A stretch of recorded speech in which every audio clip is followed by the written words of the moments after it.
আজকে তৌহিদি জনতার ব্যানারে হাবলা বাজারে ইসরায়েলি বর্বর নির্মম বর্বরতার প্রতিবাদে আজকের এই সমাবিক্ষোভ পূর্ব সমাবেশের সম্মানিত সভাপতি, উপস্থিত নেতৃবৃন্দ, উপস্থিত পুরাতন হাবলা বাজারের কেন্দ্রীয় জামে মসজিদের খতিব ইমাম সাহেব, উপস্থিত দিনদার ইমানদার, আপামর জনতা, আসসালামু আলাইকুম রহমতুল্লাহ। সম্মানিত তৌহিদি জনতা, নিশ্চয়ই আপনারা জানেন, ফেসবুক ইন্টারনেটের মাধ্যমে সরাসরি দেখতেছেন, ইহুদি গোষ্ঠী ইসরায়েলি আমাদের মুসলিম ভাই বোনদেরকে ফিলিস্তিনে গাজায় যেভাবে রক্তের হুলি খেলা খেলছে, মুসলমানদের রক্ত নিয়ে ইহুদিবাদীরা রক্তের হুলি খেলা খেলছে। আমরা যে মুহূর্তে ইহুদি ইসরায়েলের বিরুদ্ধে বক্তব্য দিচ্ছি, ঠিক এই মুহূর্তে ফিলিস্তিনের জমিন লাশের মিছিল, আকাশে লাশের গন্ধ, মুসলমানের রক্ত নিয়ে ইহুদিরা হুলি খেলা খেলছে। তার কারণ আমাদের জিহাদি তামান্না আমাদের কাছ থেকে সরে যাওয়ার কারণে আল্লামা ইকবাল বলেছিলেন, জিহাদ কা তামান্না ভুল গই কেসায়ে মুসলমান বোধ নসিব। জিহাদের তামান্না মুসলমানের কাছ থেকে সরে যাওয়ার কারণে আজ ইহুদি গোষ্ঠী কাফের বেঈমানেরা মুসলমানের রক্ত নিয়ে হুলি খেলা খেলছে। আল্লাহ পাক রব্বুল আলামিন এই মুসলমানের জন্য গোটা পৃথিবী সৃষ্টি করেছিলেন। আপনাদের কাছে আমার প্রশ্ন, সমস্ত বিশ্ববাসীর কাছে আমার প্রশ্ন, প্রিন্ট মিডিয়া, সাংবাদিক ভাই সবার কাছে আমার একটাই প্রশ্ন, বাংলা আমাদের আমার প্রশ্নটাই, আপনারা জানেন এই যে আমাদের তেলের খনির মতো সম্পদ, সোনার খনির মতো সম্পদ কোন ইহুদিবাদী গোষ্ঠীর দেশে আসেনি। আমাদের মুসলমানদের কাছে আল্লাহ পাক রব্বুল আলামিন আমাদের কাছে দিয়েছিলেন, কিন্তু আমরা তা রক্ষা করতে পারি নাই। দুনিয়ার লোভ লালসায় মুগ্ধ হয়ে আজ তাদের পাছাটা গোলাম হয়ে গিয়েছি।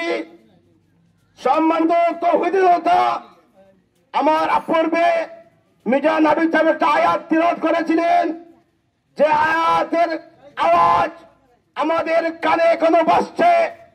ফিলিস্তিন থেকে আওয়াজ আসছে, ওমা লাকুম লা তুকাতিলুনা ফি সাবিলিল্লাহ ওয়াল মুস্তাদআফিনা মিনার রিজালি ওয়ান নিসা। আল্লাহ পাক বলেন, তোমাদের কি হয়েছে, কেন তোমরা সংগ্রাম করছো না? অথচ দুর্বল, অসহায় নারী, পুরুষ, বৃদ্ধ আল্লাহর কাছে চিৎকার করছে, আল্লাহ আমরা মার খেয়ে শেষ হয়ে গেলাম, আমাদেরকে রক্তাক্ত করছে। আল্লাহ তোমার মুসলমানের প্রথম কিবলা মসজিদুল আকসা পর্যন্ত তারা ধ্বংস করে দিয়েছে। আমি আরব শাসককে বলছে, আল্লাহর কাছে কি জবাব দিবে? কাল কিয়ামতের দিন আল্লাহ পাক রব্বুল আলামিন যদি জিজ্ঞাসা করেন, মুসলমানের প্রথম কিবলা ছিল যে মসজিদুল আকসা কেন্দ্র করে দুনিয়াতে সব নবীগণ আগমন করেছিলেন, বিশ্বনবী জনাবে মুহাম্মদ রাসূলুল্লাহ সাল্লাল্লাহু আলাইহি সাল্লাম যেদিন মেরাজে আগমন করেন, ওই সময় মসজিদুল আকসায় সব নবীদের ইমামতি করে আল্লাহ পাক রব্বুল আলামিন আল্লাহ তাআলা হাবিবকে মেরাজে নিয়ে এসেছিলেন। এই মসজিদুল আকসা ধ্বংস করেছে যে মুসলমানেরা মসজিদুল আকসা সম্পর্কে তোমরা জানো না, ওটা জেনে নাও। ওই মসজিদুল আকসা আমাদের মুসলিম উম্মার প্রথম কিবলা। ওই মুসলিম কিবলায় ইহুদিবাদীরা হামলা করেছে, কাল কিয়ামতের দিন কে জবাব দেবেন আপনারা? শুনে নেন, উহুদের যুদ্ধে যখন আল্লাহ নবী কাফেরের তীরের আঘাতে আক্রান্ত হয়ে জমিনে পড়ে গিয়েছিলেন, আর কাফের বেঈমানেরা আওয়াজ তুলেছিল নবীকে আমরা হত্যা করে ফেলেছি। হযরত ওমরের মতো মানুষ, সিংহ তেজা মানুষ, হাতের থেকে তরবারি ছুঁড়ে ফেলে দিয়েছিলেন। আল্লাহ নবী যদি দুনিয়াতে না থাকেন কার জন্য যুদ্ধ করব? আলী পাগল হয়ে গেলেন। হযরত আবু বকর রাদিয়াল্লাহু তাআলা আনহু ওমরকে জিজ্ঞাসা করলেন, ভাই ওমর, তরবারি ফেলে দিলেন কেন? যে আল্লাহ নবী যদি দুনিয়াতে বেঁচে না থাকেন কার জন্য যুদ্ধ করব?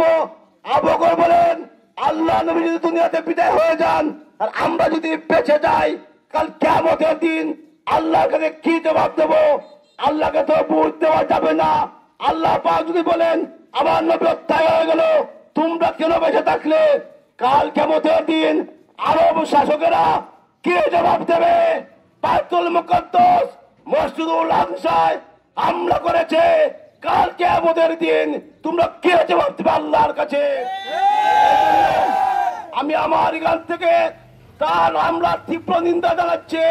আরে তৌহিদি জোনার জন্য সমাবেশের ব্যানার থেকে জোর দাবি জানাচ্ছে অন্তর্বর্তী সরকারের কাছে, ডক্টর ইউনূস সাহেবের কাছ থেকে আপনি সরকারিভাবে এই ইহুদিদের পণ্য বর্জনের ঘোষণা দেন। পাশে পাশে মুসলিম রাষ্ট্র হিসেবে যদি বিশ্বের দ্বিতীয় মুসলিম দেশ বাংলাদেশ, এই বাংলাদেশ থেকে আপনি সেনাবাহিনী ফিলিস্তিনের রক্ষার জন্য পাঠান। এই বলে আমি আমার বক্তব্য শেষ করলাম। বক্তব্য দিয়ে আমাদের ইমাম সাহেব আমি লম্বা করে ফেলছি, আমাদের